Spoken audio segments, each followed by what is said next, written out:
고영태 씨가 박근혜 전 대통령을 증인으로 신청했다는 얘기가 오늘 새롭게 들어와 있습니다. 도대체 고영태는 박 전 대통령을 왜 불러내려 하고 싶어 하는 걸까? 상당히 궁금합니다. 고영태는 잘 지내고 있나? 여러 가지 궁금증이 나오고 있는 대목입니다. 김병민 박사님. 네. 아니, 왜 박 전 대통령을 만나고 싶다 이렇게 한 겁니까? 박 전 대통령만 증인으로 신청한 게 아니라 이제 노승일 전 K스포츠 부장도 증인으로 신청했고요. 고영태 씨의 친구 노승일 씨. 네, 노승일 씨 K스포츠 부장. 그리고 또 그 당시에 이제 경찰이 불기소 의견으로 검찰에 고영태 씨를 갖다 송치시켰는데 그때 불기소 의견으로 수사했던 경찰도 증인으로 신청한 겁니다. 경찰도 나와라. 그땐 불기소라면 왜 기소야? 막 이런 식으로 따지고 들어가고 싶은 모양인데요. 사실 고영태 씨 같은 경우는 중하게 받고 있는 혐의가 인천본부 세관장의 승진을 청탁시켜갖고 돈을 2,200만 원을 받고 매직 아닙니까? 그렇게 해서 승진이 됐으니까 네. 이게 사인 고영태만 가지고 승진이 될 수 있겠느냐? 그럼 사인 최순실만 갖고 승진이 될 수 있겠느냐? 그렇다면 정부에 누군가가 개입을 했을 건데 최순실 씨가 가장 친하다라고 영향력을 행사할 수 있는 박근혜 전 대통령의 힘을 빌어갖고선 결국은 이 매간 매직을 했다라면은 박근혜 전 대통령을 증인으로 출석시켜서 한번 물어보고 싶다는 거죠. 그러니까 고영태 씨는 이런 증언을 하고 있는 건데 사실 박근혜 전 대통령이 고영태 씨를 한번 만나본 적도 없고 알 리도 없기 때문에 네. 이 사건에 대해서 증인으로 나올 리는 만무하다라는 생각이 들고요. 고영태 씨가 현재 구속돼 있는 게 이 매간 매직, 그러니까 말 그대로 승진에 대해서 인사 청탁을 하고 돈을 받았다는 혐의뿐만이 아니라 불법 인터넷 사이트, 경마 사이트를 공동으로 운영했다는 혐의도 갖고 있고요. 또 돈을 지인으로부터 주식 투자금 명목으로 8천만 원을 빌려서 갚자는 혐의들도 있기 때문에 이 모든 이들에 대한 재판을 앞으로 받게 되는 상황이고 사실 뭐 얘기한 것처럼 박 전 대통령 등등에 대해서 증인으로 나올 확률은 거의 없다고 볼 수 있는 것 같습니다. 박 전 대통령을 증인으로 요청한 고영태 씨 측의 변호인과 검찰 측이 한 번씩 주고받았습니다. 먼저 고영태 씨의 변호인의 발언부터 살펴보시죠. 박 전 대통령의 증인 신청 이유는 검찰 주장의 요지가 고 씨가 최순실 씨를 통해 영향력을 행사했다는 건데 사실과 다르다는 것을 입증하겠다라고 밝혔습니다. 그러자 검찰이 이 얘기를 듣더니 이렇게 말했습니다. 박 전 대통령이나 노승일 전 부장이 국정농단 사태의 간접 정황은 알 수 있겠지만 공소 사실에 관해 고영태 씨가 얼마나 알고 있을지 의심된다. 우리 이것 말고 더 있는데 뭐 이렇게 지금 주고받은 거죠. 그런데 정성희 위원님, 인천 본부 세관장 돈 주고 샀다. 매간 매직. 매간 매직 오랜만에 들어보는 예. 단어죠.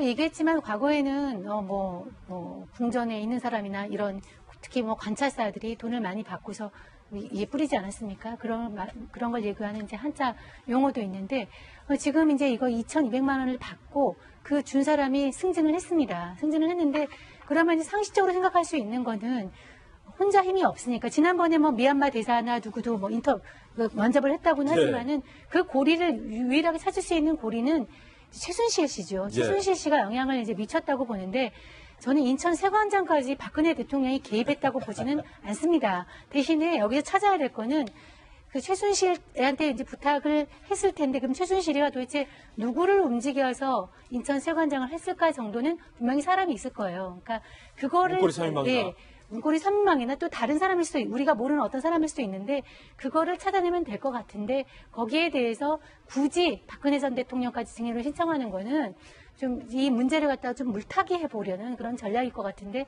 저는 먹힐 것 같지는 않습니다. 이런 전략이. 아니 근데 고영태 씨 입장에서는 좀 억울해하고 있는 측면이 있다고 해요.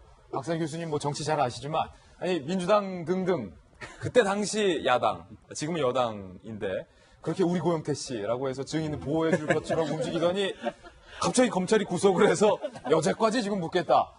사기죄까지 묻겠다 이러고 있으니. 고영태 씨 지금 현재 보면 자범 수준 아닙니까? 자범 수준이다. 자범이죠. 매간 매직에다가 아까 또 뭐 있었죠? 사기. 불법 도박. 근데 한때 우리 이제 앵커께서 이야기한 대로 의인으로서도 이제 평가가 되고. 박영선 의원이 우리 고영태 씨 그러지 그래서 않습니까? 너무 좀 심하다 할 정도로. 그래서 고영태도 최순실과 관계된 사람이다 누구나 알고 있고 다만 고영태가 있었기 때문에 최순실에 숨어있는 국정농단이 드러났다는 건 좋지만 아마 저게 대통령을 부른 이유가 순수하게 자범 수준에 있는 것보다는 나는 어떻게 보면 정치범이다. 나는 그런 생각이 있기 때문에 이제 박근혜 대통령을 부른 거죠. 그러나 아무리 그렇다 하더라도 대통령을 전직 대통령 함부로 부른 건 좋지 않고 고영태 씨도 주어진 여건 내에서 자기 법률 방어를 철저히 해라라고 당부하고 싶습니다. 이제 자연스럽게 고영태 씨 얘기하다 보니까 박 전 대통령의 얘기까지 나왔는데요. 교정당국 관계자를 저희 채널 A가 취재를 해봤는데 박 전 대통령이 구치소 측에서 제공하는 식사를 거의 먹지 않는다. 대신에 뭘 먹는가? 라는 얘기가 나왔습니다. 구치소 식사를 거의 하지 않는 대신 사과와 참외 등의 제철 과일, 우유, 요거트 등을 섭취해서 아예 굶는 것은 아니다. 서울구치소 측은요, 소량이지만 꾸준히 음식물을 섭취하고 있고 정기적으로 검진도 받는다. 건강에 큰 문제는 없다. 이른바 건강 이상설이 일각에서 제기되자 교정당국 관계자와 구치소 측이 이렇게 전방위로 아니다. 뭐 과일, 요거트 이런 거 잘 먹고 있다. 뭐 이렇게 입장을 발표한 건데 관련해서 뉴스 속보가 하나 지금 들어와 있습니다. 오늘 박 전 대통령이 재판에도 불출석을 하기로 바뀐 것 같아요. 어제도 이재용 삼성전자 부회장과의 만남이 성사되지 않았는데 발부상 때문에 김병민 박사님 네. 오늘도 역시 불출석 사유가 다리 좀 아프다. 그렇죠. 어저께 같은 경우는 혹시 이재용 부회장이 증인으로 출석해서 이걸 피하려고 하는 것이 아니냐라는 생각이 들었는데 실제 발이 좀 다친 게 맞는 것 같고요. 박 전 대통령의 변호인인 최명성 변호사 얘기에 따르면은 지난주에 이미 발이 다쳐갖고 재판정이 좀 무리해서 출석을 했는데 구두를 이제 신고 가게 되니까 부은 발이 더 부어갖고 주말이 지나서 가보니까 걷기가 좀 어려울 정도로 발이 많이 부어 있다라는 거죠. 그래서 그런 부분들이 좀 회복이 됐거니라고 생각을 했는데 뭐 오늘도 역시 마찬가지로 부은 발이 쉽게 빠지지는 않는 상황으로 보이고요.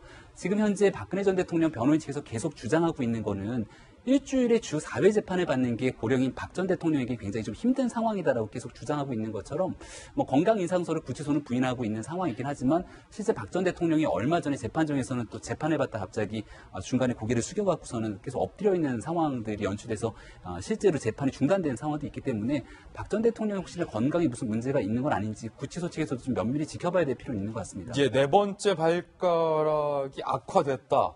혹은 또 인대에 손상이 있다. 뭐 이런 얘기가 지금 들려오고 있는데 구치소 측에서 말씀하신 것처럼 좀 면밀히 잘 살펴야 될 것 같습니다.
난무하다라는 생각이 들고요. 고영태 씨가 현재 구속돼 있는 게 이 메가매직, 그러니까 말 그대로 승진에 대해서 인사 청탁을 하고 돈을 받았다는 혐의뿐만이 아니라 불법 인터넷 사이트, 경마 사이트를 공동으로 운영했다는 혐의도 갖고 있고요. 또 돈을 지인으로부터 주식 투자금 명목으로 8천만 원을 빌려서 갚자는 혐의들도 있기 때문에 이 모든 이들에 대한 재판을 앞으로 받게 되는 상황이고, 사실 뭐 얘기한 것처럼 박 전 대통령 등등에 대해서 증인으로 나올 확률은 거의 없다고 볼 수 있는 것 같습니다. 박 전 대통령을 증인으로 요청한 고영태 씨 측의 변호인과 검찰 측이 한 번씩 주고받았습니다. 먼저 고영태 씨의 변호인의 발언부터 살펴보시죠. 박 전 대통령의 증인 신청 이유는 검찰 주장에 고영태 씨가 박근혜 전 대통령을 증인으로 신청했다는 얘기가 오늘 새롭게 들어와 있습니다. 도대체 고영태는 박 전 대통령을 왜 불러내려 하고 싶어 하는 걸까? 상당히 궁금합니다. 고영태는 잘 지내고 있나? 여러 가지 궁금증이 나오고 있는 대목입니다. 김병민 박사님. 네. 아니, 왜 박 전 대통령을 만나고 싶다 이렇게 한 겁니까? 박 전 대통령만 증인으로 신청한 게 아니라 이제 노승일 전 K스포츠 부장도 증인으로 신청했고요. 고영태 씨의 친구 노승일 씨. 네, 노승일 씨 K스포츠 부장. 그리고 또 그 당시에 이제 경찰이 불기소 의견으로 검찰에 고영태 씨를 갖다 송치시켰는데, 그때 불기소 의견으로 수사했던 경찰도 증인으로 신청한 겁니다. 경찰도 나와라. 그땐 불기소라면 왜 기소야? 막 이런 식으로 따지고 들어가고 싶은 모양인데요. 사실 고영태 씨 같은 경우는 중앙에 받고 있는 혐의가 인천본부 세관장의 승진을 청탁시켜갖고 돈을 2,200만 원을 받고 매관매직 아닙니까? 그러고 나서 승진이 됐으니까 네. 이게 사인 고영태만 가지고 승진이 될 수 있겠느냐? 그럼 사인 최순실만 갖고 승진이 될 수 있겠느냐? 그렇다면 정부의 누군가가 개입을 했을 건데, 최순실 씨가 가장 친하다라고 영향력을 행사할 수 있는 박근혜 전 대통령의 힘을 빌어갖고선 결국은 이 매관매직을 했다라면은 박근혜 전 대통령을 증인으로 출석시켜서 한번 물어보고 싶다는 거죠. 그러니까 고영태 씨는 이런 증언을 하고 있는 건데, 사실 박근혜 전 대통령이 고영태 씨를 한 번 만나본 적도 없고 알 리도 없기 때문에 네. 이 사건에 대해서 증인으로 나올 리는 노지가 고 씨가 최순실 씨를 통해 영향력을 행사했다는 건데 사실과 다르다는 것을 입증하겠다라고 밝혔습니다. 그러자 검찰이 이 얘기를 듣더니 이렇게 말했습니다. 박 전 대통령이나 노승일 전 부장이 국정농단 사태의 간접 정황은 알 수 있겠지만 공소 사실에 관해 고영태 씨가 얼마나 알고 있을지 의심된다. 우리 이것 말고 더 있는데 뭐 이렇게 지금 주고받은 거죠. 그런데 정성희 위원님, 인천 본부 세관장 돈 주고 샀다. 매관매직. 메가매직 오랜만에 들어보는 예. 단어죠. 그 얘기했지만 과거에는 궁전에 있는 사람이나 이런 특히 뭐 관찰사들이 돈을 많이 받고서 이게 뿌리지 않았습니까? 그런 걸 예고하는 이제 한자 용어도 있는데, 지금 이제 이거 2,200만 원을 받고 그 준 사람이 승진을 했습니다. 승진을 했는데, 그러면 이제 상식적으로 생각할 수 있는 거는 혼자 힘이 없으니까, 지난번에 뭐 미얀마 대사나 누구도 뭐 면접을 했다고는 하지만은 그 고리를 유일하게 찾을 수 있는 고리는 최순실 씨죠. 최순실 씨가 영향을 이제 미쳤다고 보는데, 저는 인천 세관장까지 박근혜 대통령이 개입했다고 보지는 않습니다. 대신에 여기서 찾아야 될 거는 그 최순실한테 이제 부탁을 했을 텐데, 그럼 최순실이가 도대체 누구를 움직여서